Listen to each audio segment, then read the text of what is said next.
Assalamualaikum warahmatullahi wabarakatuh.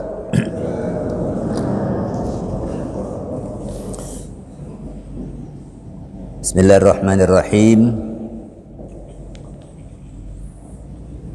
Alhamdulillahi fi kulli hali wa ala kulli hal. Nahmaduhu wa nasta'inuhu wa nastaghfiruh. Wa na'udzu bihi min syururi anfusina wa sayyiati a'malina. May yahdihillahu fala mudhillalah wa may yudlil fala hadiyalah. Asyhadu an la ilaha illallah wahdahu la syarikalah wa asyhadu anna Muhammadan abduhu wa rasuluh. Allahumma salli wa sallim wa barik ala sayyidina Muhammad wa ala alihi wa sahbihi ajma'in. Subhanaka la ilma lana illa ma 'allamtana innaka antal alimul hakim. Allahumma arinal haqqa haqqan warzuqna husna ittiba'i wa arinal batila batila warzuqna husna ijtinabih. Para jamaah, Bapak Ibu sekalian rahimakumullah. Alhamdulillahirabbil alamin. Kita bersyukur kepada Allah Subhanahu wa taala.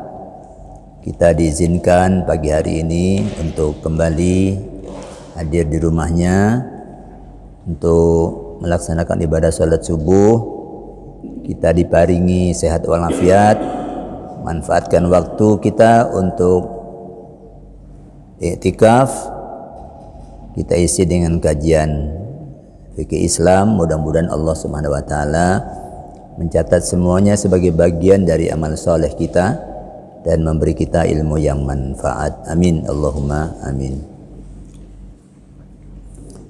Para jemaah sekalian, kajian kita pagi hari ini masih tentang fikih melindungi jiwa, hifdzun nafas. Yang pada kajian yang lalu sudah kita singgung bahwa jiwa atau kehidupan itu merupakan perkara kedua dari 5 perkara utama yang dilindungi oleh Islam. Dilindungi itu untuk mewujudkan kemaslahatan hidup manusia seluruhnya. Yang dikehendaki Islam itu adalah riayatu masalihin nasi jami'a. Jadi ingin mewujudkan kemaslahatan semua manusia.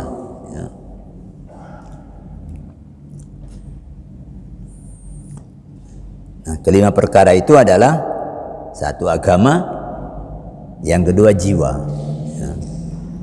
Nanti yang ketiga akal, kemudian keturunan, kemudian harta.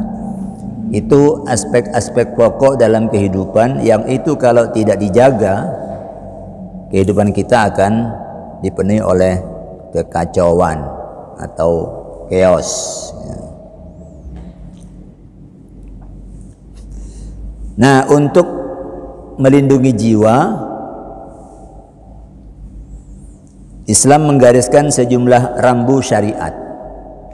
2 diantaranya sudah kita bahas pada pertemuan yang lalu, yaitu larangan bunuh diri dan larangan membunuh orang lain, termasuk janin.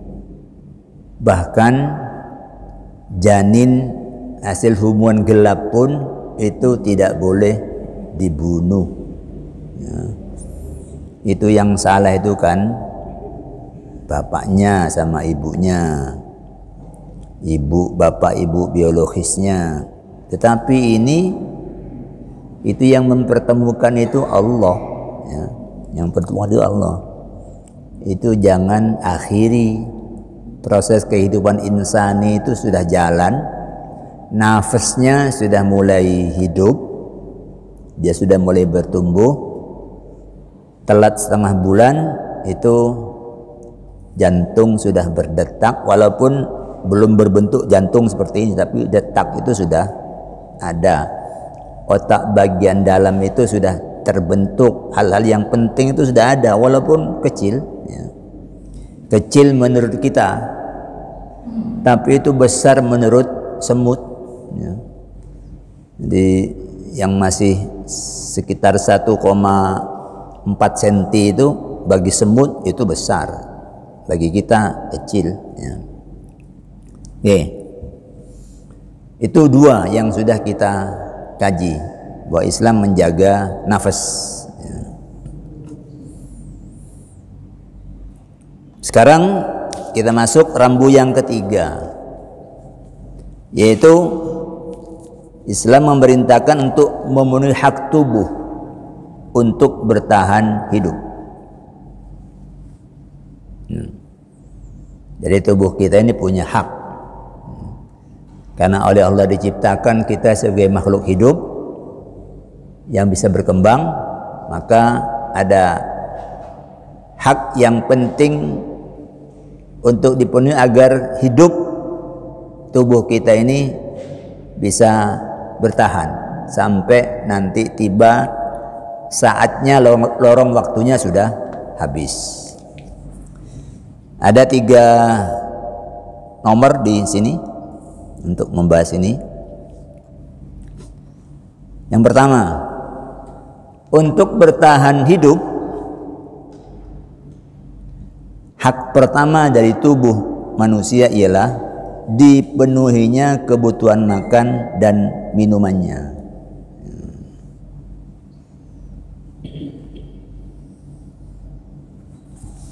Nah, tubuh kita ini tidak seperti tanaman yang dapat memproduksi sendiri makanannya. Yang lalu sudah kita pernah bahas kelompok-kelompok itu. Ada benda mati yang tidak butuh makan, ada benda hidup yang butuh makan. Benda hidup yang butuh makan itu ada yang makanannya itu disediakan oleh dirinya sendiri. Itu jenis autotrof ya. Itu kelompok tanaman. Kemudian ada yang jenisnya heterotrof. Ini kelompok hewan, termasuk kita. Itu. Tubuh kita tidak dapat memproduksi makanannya sendiri. Karena itu dia makanannya adalah berupa makhluk hidup yang lain, baik dari tanaman maupun dari hewan. Ada makhluk yang makanannya tanaman aja, seperti kambing ya. Kambing itu kalau dikasih daging tidak suka dia ya. Tapi kalau kasih sayur suka ya. Itu kambing. Nah, kita ini luar biasa, apa aja ya. Nggak ada makhluk Allah di muka bumi yang makanannya kayak kita. Makanan yang berkualitas. Warzaqnahum minat thayyibat, kami kasih rezeki mereka anak cucu Adam itu at-thayyibat, makanan yang baik-baik. Saking banyaknya makanan itu, antri itu di LP POM MUI itu untuk menerima sertifikasi halal, untuk dicek berbagai macam, berbagai merek ya. Okay. Nah, untuk memenuhi hak tubuh, meskipun Allah telah membekali tubuh manusia itu dengan rangsangan diri, yaitu nafsu bahimiyah, ada rangsangan diri untuk makan dan minum yang mengejawantah dalam bentuk rasa lapar dan haus, sudah ada itu, mekanisme itu sudah ada. Kalau haus, kemudian kita terdorong untuk minum. Kalau lapar, kita terdorong untuk makan. Itu sudah ada itu ya. sudah ada. Namun karena manusia memiliki kekuatan kehendak, kekuatan iradah di atas rata-rata hewan, yang itu memungkinkan manusia untuk bertindak berlebihan atau bahkan bertindak berkebalikan dengan rangsangan dirinya tadi itu, maka Allah kasih perintah. Kenapa wong manusia itu sudah kalau lapar kepingin makan, kalau minum kepingin minum, kok kemudian oleh Allah masih disuruh?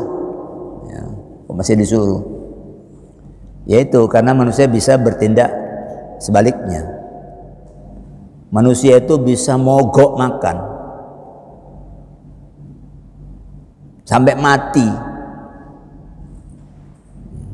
Ada atas nama perjuangan menuntut sesuatu, kemudian mogok makan. Manusia bisa seperti itu karena itu oleh Allah diperintah, ya, diperintah makan, diperintah minum, tetapi sekaligus supaya dia tidak berlebihan, perintahnya makan yang halal, makan yang thayyib. Kamu bukan ular, kamu bukan buaya, kamu ini adalah manusia yang diciptakan dengan nilai penciptaan tertinggi, yang malaikat dan jin diperintah oleh Allah untuk tunduk sujud kepada kamu, untuk mendukung kamu. Maka kamu jangan seperti kebo, jangan seperti ketek. Kamu ini adalah manusia. Maka diperintah oleh Allah, diberi rambu-rambu, makan yang halal, makan yang thayyib, dan Allah melarang jangan berlebihan. Jangan berlebihan.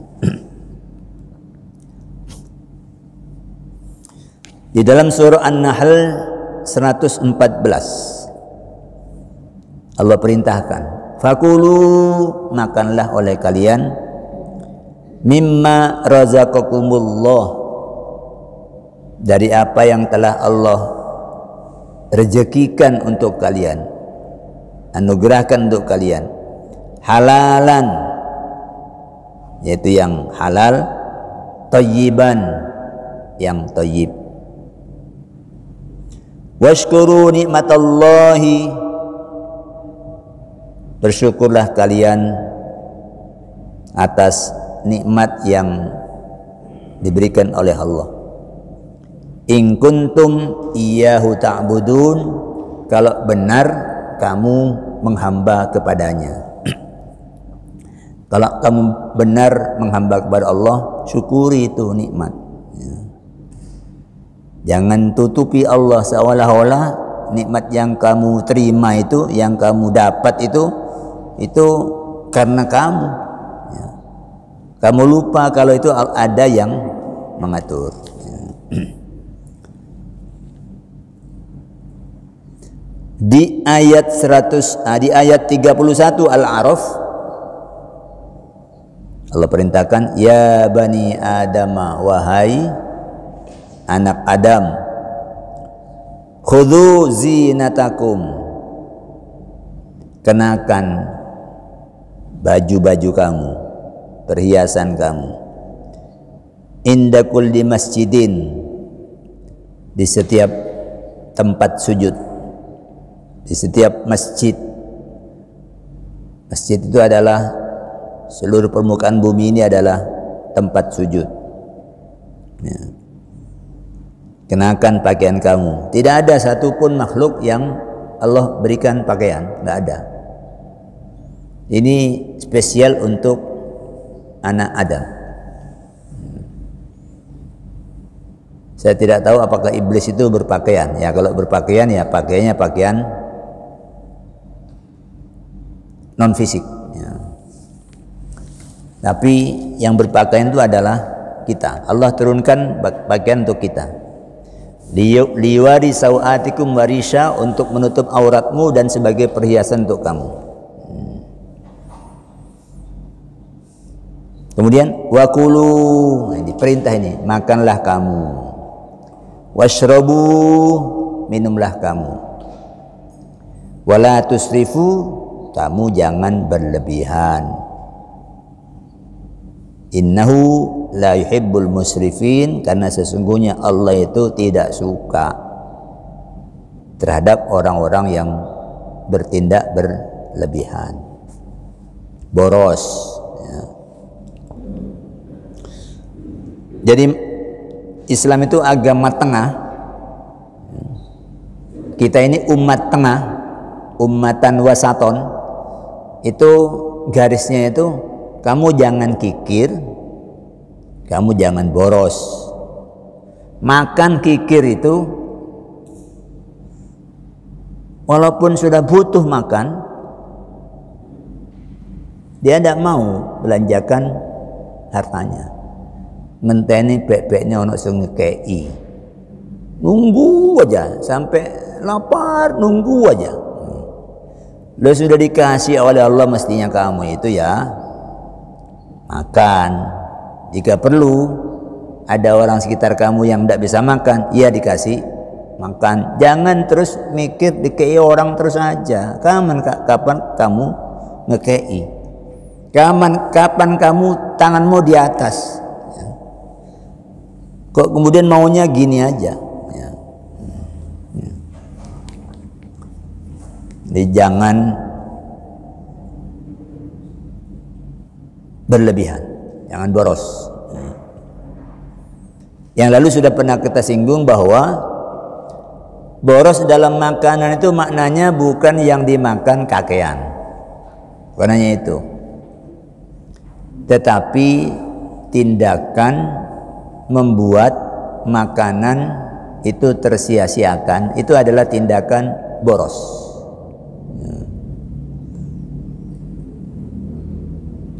Dan seperti sudah pernah kita singgung dulu, bangsa kita ini itu bangsa yang boros, dalam arti suka menyia-nyiakan makanan. Padahal syariatnya itu sangat-sangat jelas. Qur'annya menyebut, Nabi memberikan petunjuk. Kata Nabi itu, idza akala ahadukum ta'aman, kalau kamu makan makanan, fala yamsah yadahu, maka janganlah ia usap tangannya dengan tisu atau dengan sapu tangan atau dengan apapun yang lain, hatta yal'aqaha, sampai dia menjilatinya, mengelamutinya, au yul'iqaha, atau minta yang lain untuk menjilati. Mungkin ini sedang tulang anake, itu suruh bersihkan. Jadi sisa-sisa bumbu sate yang di sini ini itu oleh Nabi bersihkan.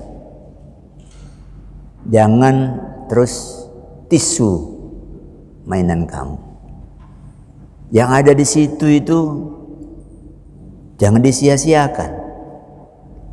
Menjadi bumbu sate itu sudah melibatkan pekerjaan orang banyak. Mulai dari yang nanam, mulai dari yang mencari benih sampai nanam, sampai panen, jemur, kemudian goreng kacangnya itu. Loh, untuk goreng itu minyaknya melibatkan apa? Mulai dari yang nanam kelapa sampai jadi minyak. Sudah jadi minyak itu masih melibatkan pekerjaan orang.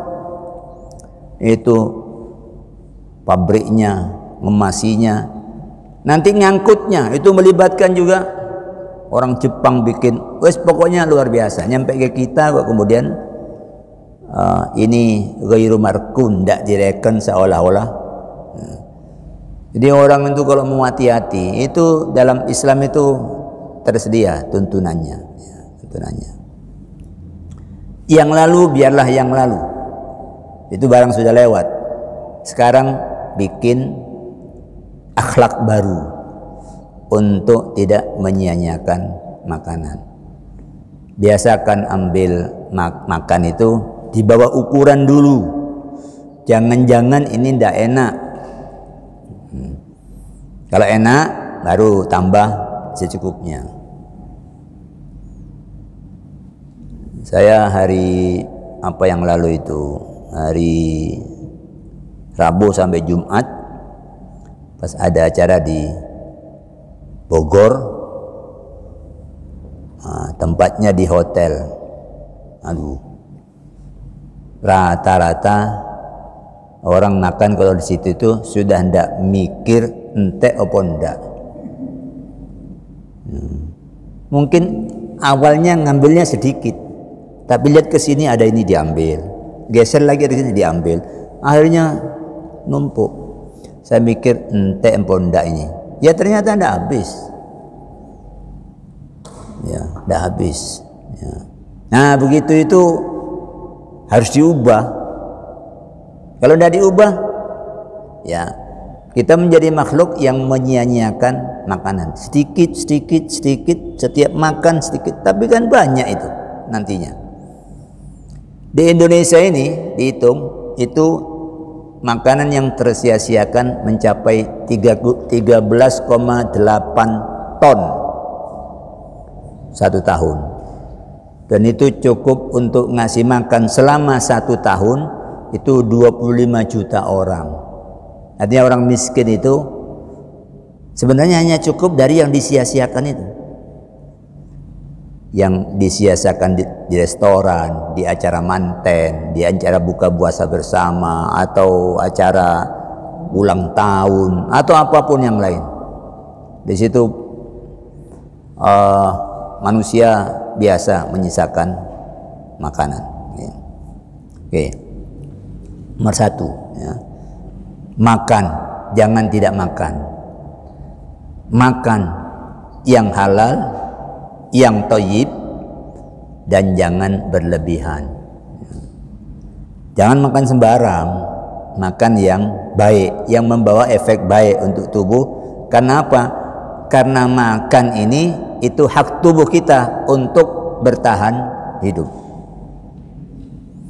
Yang kedua, hak kedua dari tubuh manusia untuk bertahan hidup ialah tidak dibebani pekerjaan atau amalan yang melebihi batas kemampuannya. Capek dan ngantuk merupakan sinyal-sinyal itu alami, itu yang Allah bikin, ya, yang mengindikasikan bahwa tubuh sedang berada di ujung kemampuannya dan menuntut haknya untuk istirahat. Sistemnya sudah dibikin sedemikian rupa.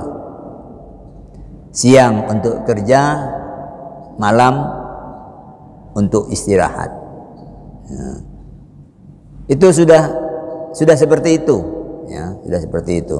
Sebagian besar orang bergerak dengan ritme ini, kecuali sebagian kecil orang yang bekerja untuk yang lain, karena jadi satpam, karena jadi sopir, jadi pilot, dia dalam waktu-waktu tertentu itu begadang, tidak tidur. Ya. Tapi itu tidak selamanya, karena biasanya ada shift pagi, shift siang, shift malam. Nah, sejalan dengan ini, meskipun puasa diwajibkan untuk mengendalikan manusia dari tindakan berlebihan dalam makan dan minum, namun ia disyariatkan oleh Allah dalam dosis yang moderat. Puasa kita itu dosisnya moderat, bukan yang membuat tubuh binasa. Kenapa? Karena yang wajib itu puasanya siang hari, tidak 24 jam. Kemudian waktunya hanya 1 bulan, tidak sepanjang tahun. Itu yang wajib. Itu pun nanti itu petunjuk-petunjuk teknisnya. Itu kalau buka itu undang buka, segera berbuka. Kalau sahur suruh akhirkan. Ini bagian dari ajaran agar puasa ini menjadi model pengendalian yang agar manusia tidak berlebihan dalam makan dan minum, tapi dia tidak membuat bahaya buat tubuh. Kalau itu bikin berat, misalnya karena ini mau melakukan perjalanan jauh, ya fa'iddatum min ayyamin ukhor. Jadi beban-beban amalan itu terhadap tubuh itu semampunya, jangan melampaui kemampuan kita. Kata Nabi, ma amartukum bihi fa'tu minhu mastata'tum. Apa yang aku suruh kepada kamu, lakukan sesuai kemampuan. Jangan melampaui batas kemampuan. Memang sebagai penguat pengendalian disyariatkan pula puasa sunnah. Tetapi sama juga, ia tidak boleh dilakukan secara overdosis. Puasa sunnah itu baik sebagai penguat pengendalian kita agar tidak berlebihan dalam makan minum, dan itu pahalanya di sisi Allah khusus puasa ini, ya. Tapi itu juga tidak boleh dilakukan secara overdosis. Semangat ya semangat, tapi jangan melampaui batas. Ada sahabat namanya Abdullah bin Amr bin Al-As, sahabat muda yang dikenal suka melek malam. Melek malam bukan kategori begadang yang tidak ada perlunya, ya. Tapi ini ibadah malam. Dikenal sebagai shaimun nahar. Kalau siang puasa, malam ibadah, siang ibadah, ya. Semangat sekali, ya. Itu oleh Nabi diingatkan, ya, tentang pemenuhan hak matanya dan hak tubuhnya. Jadi ini kebanteran, ya, kebanteran. Sampai Nabi mengingatkan. Nabi kita itu sifatnya itu,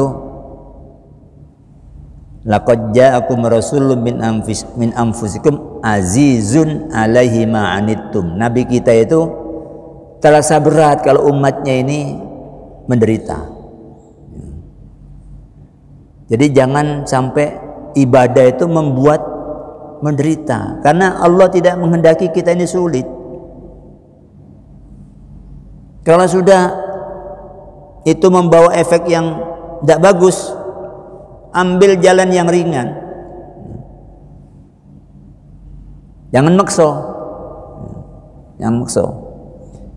Jadi Allah itu tidak suka hambanya ini memaksakan diri agar beribadah di situ, karena dia sudah suruh belok, dia nak kamu belok. Kamu belok sini, jangan naik, yang turun aja. Kamu udah usah puasa, sudah tua renta seperti itu membuat kamu menggeh-menggeh, udah bayar aja fidyah. Gak bisa bayar, ya sudah. Karena miskin, masa orang miskin suruh ngasih sedekah pada yang lain? Ya dia yang disedekahi. Jadi sedemikian rupa Allah itu sayangnya kepada orang yang beriman. Abdullah bin Amr itu cerita bahwa Nabi itu bilang kepada dia, aku dapat berita bahwa annaka taqumul lail wa tasumun nahar, bahwa kamu itu kalau malam ibadah, kalau siang puasa. Lalu Abdullah bin Amr yang merasa itu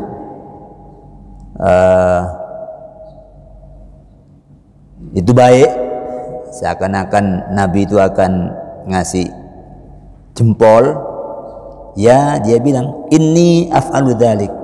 Iya benar, sesungguhnya aku melakukan itu wahai Rasul. Qala, tapi kemudian Rasul itu berkomentar, idza fa'alta dzalika hajamat ainak. Kalau kamu lakukan seperti itu, kedua matamu akan cekung, kata Nabi itu. Wa nafihat nafsuk, dan dirimu akan lemah. Jadi kalau terus-menerus malam nggak tidur, siang poso, malam nggak tidur, siang poso, ya. Nabi, kalau kamu lakukan itu, maka matamu akan cekung, tubuhmu akan lemah. Li'ainika haqqun, matamu punya hak. Kalau sudah ngantuk, ya jangan diraupi remason, turu wo, udah ngantuk kok sih.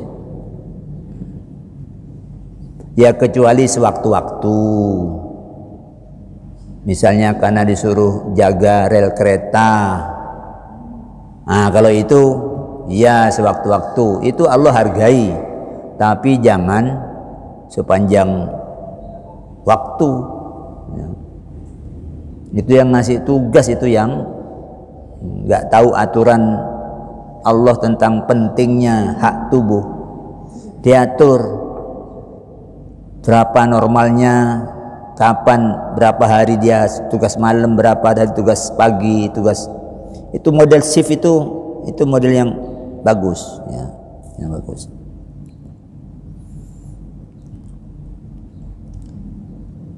Wali nafsika haqqun, tubuhmu itu punya hak, kata Nabi.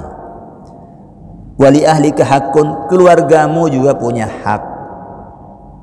Punya istri kok nggak direken, sholat terus, istrinya dianggap bantal aja, dianggap guling aja. Istri punya hak, kata Nabi, kum wanam, ya kamu sholat, ya, tapi juga kamu tidur. Wasum wa aftir, puasa iya, tapi juga kamu aftir, tidak puasa. Ada yang puasa, ada yang tidak puasa. Bahkan kepada Abdullah bin Amr ini, Nabi itu tegaskan tidak adanya puasa bagi orang yang berpuasa sepanjang tahun. Syariat itu enggak ada. Syariat puasa sepanjang tahun itu tidak ada, kata Nabi. La soma man somad dahro. Itu bukan ajaran Islam, seakan-akan begitu. Tidak ada puasa bagi orang yang berpuasa sepanjang tahun. Nabi kemudian menyatakan, saumu salasati ayyamin saumud dahri kullihi. Orang yang berpuasa 1 bulan 3 hari itu sudah sama dengan puasa sepanjang tahun. 3 hari setiap bulan sama dengan puasa sepanjang tahun.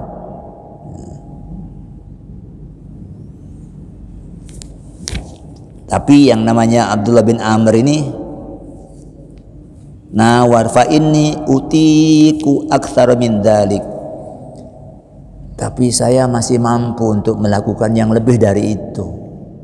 Kalau 3 hari itu kortingan terlalu nemen. Yang semula full 30 sekarang suruh telung dino aja. Bagi dia kurang. Akhirnya Nabi menyatakan fasum sauma Dawud. Kalau gitu ya sudah, kamu puasa Dawud. Kana yasumu yauman wa yuftiru yauman. Dia Nabi Dawud itu berpuasa sehari, tidak puasa sehari. Itu bagian dari syariat, di mana ngamal itu jangan sampai membebani tubuh. Dan memang syariat ini tidak seberat itu. Tidak seberat itu. Nabi itu tidak mengamalkan puasa Daud. Kalau mengamalkan itu nanti itu banyak umatnya yang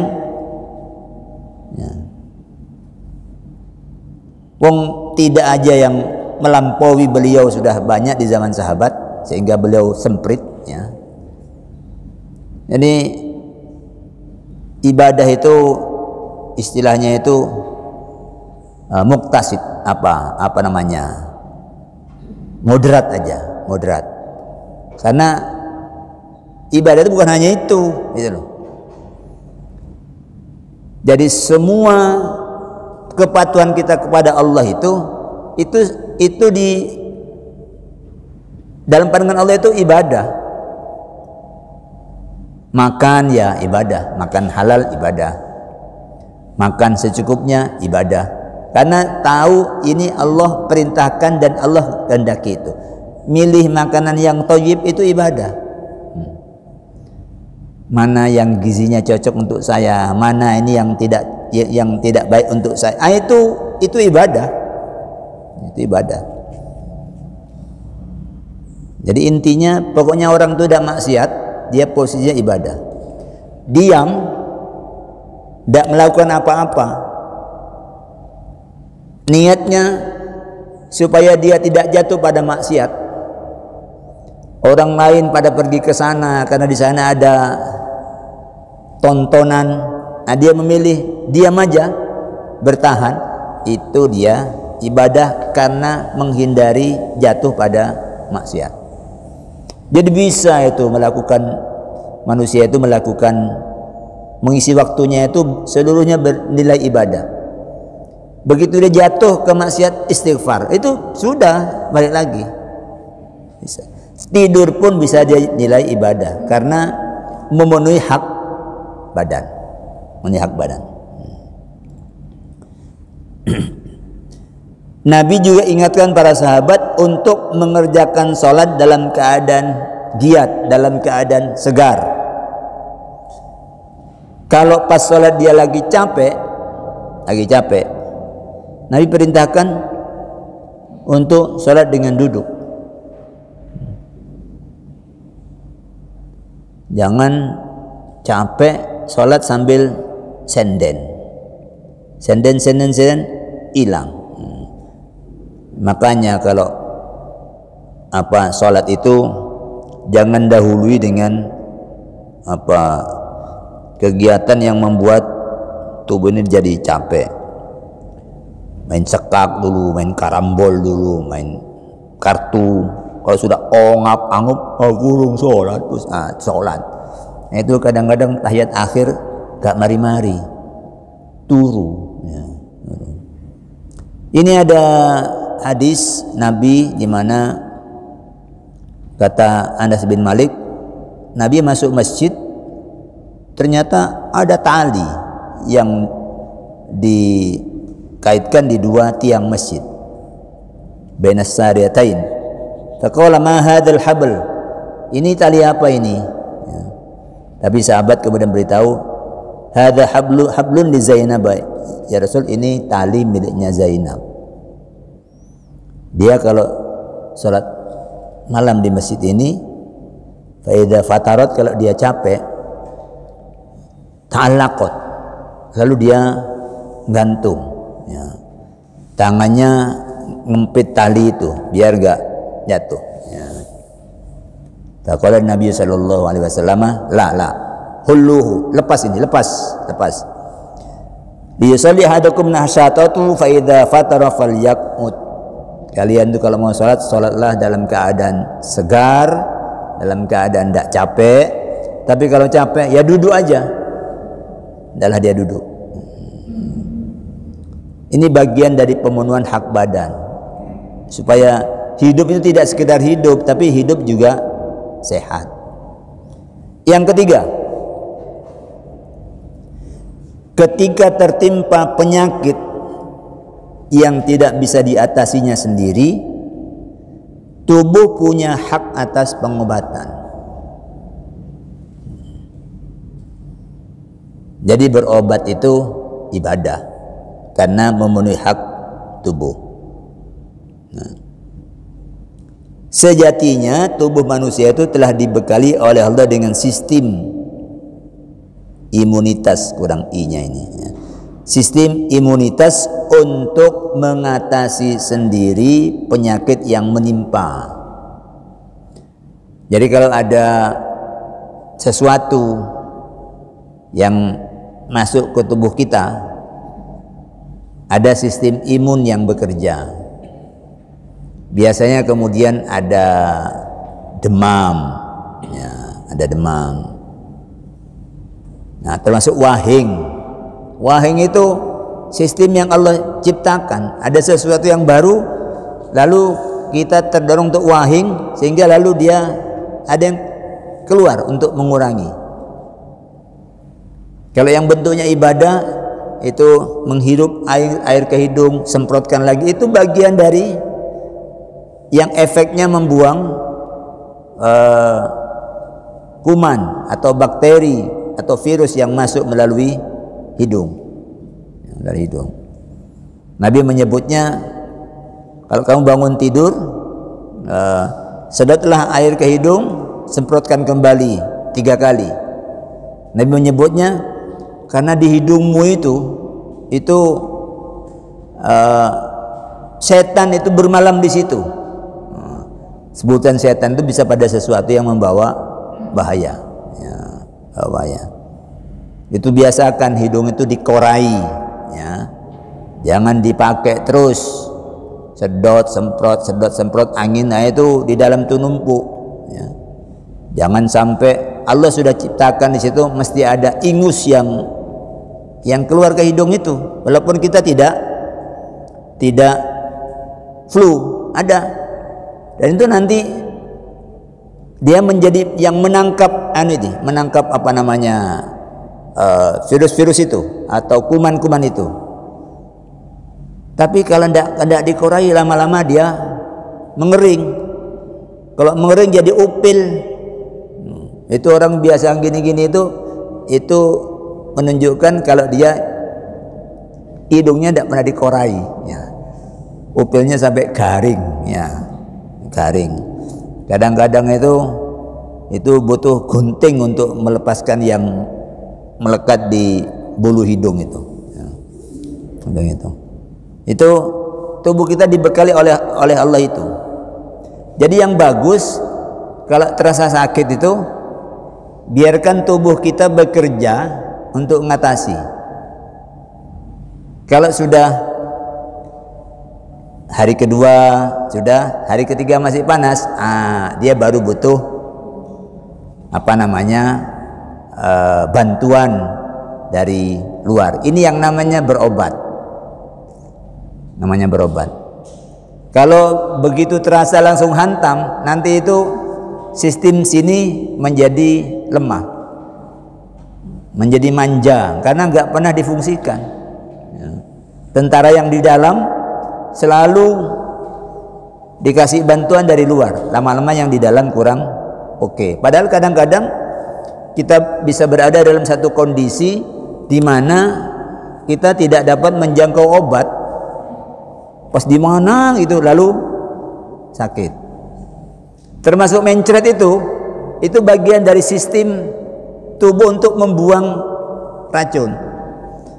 Jadi jangan langsung dihantam dengan yang lain. Biarkan dulu 2, 3. Kalau sudah lebih dari itu, mulai berpikir tubuh mulai butuh bantuan. Kalau masih 1 kali, 2 kali, biarkan aja. Ini sistem Allah itu jalan. Sistem Allah jalan. Hanya itu perlu dibantu dengan air supaya persiapan air di tubuh cukup. Jadi ada perintah dari Nabi. Ada orang Arab pedalaman nanya, ya Rasul, apakah kita perlu berobat? Karena punya Allah karepnya itu. Tapi kemudian Rasul menjawab, tadawau ibadallah, berobatlah wahai hamba Allah. Fa innallaha azza wa jalla lam yunazzil da'an, karena Allah itu tidak menurunkan penyakit illa anzala ma'hu syifaan, kecuali bersamanya Allah turunkan obat untuk sarana penyembuhannya. Illal maut wal haram, yang tidak ada obatnya itu hanya dua. Satu, kematian, itu tidak ada obatnya. Mati sih jaluk resep, ada obat kematian? Nggak ada ya. Yang kedua, al haram, kerentaan. Kerentaan itu tuwek, itu nggak ada obatnya. Orang tua itu ada hubungannya dengan ada hubungannya dengan waktu. Kalau sudah 70 tahun itu maknanya sudah mulai tuwek. Hanya mungkin ada badan yang terawat, ada yang enggak. Kan ada mobilnya Pak Bambang itu. Itu sudah berapa? 16 tahun, tapi kayak mobil baru 4 tahun. Itu terawat ya. Bukan karena mobilnya tidak tua, mobilnya sudah tua, hanya terawat. Tapi ada yang masih umur 6 tahun sudah mobilnya tidak karu-karuan ya. Nah, kita ini kalau mau memenuhi ketentuan syariat, usahakan badan itu terawat, yang dimakan halal, yang dimakan thayyib, tidak kasih beban tubuh ini melampaui batas-batasnya, hidup dengan nerima, ikhlas, insya Allah itu awet.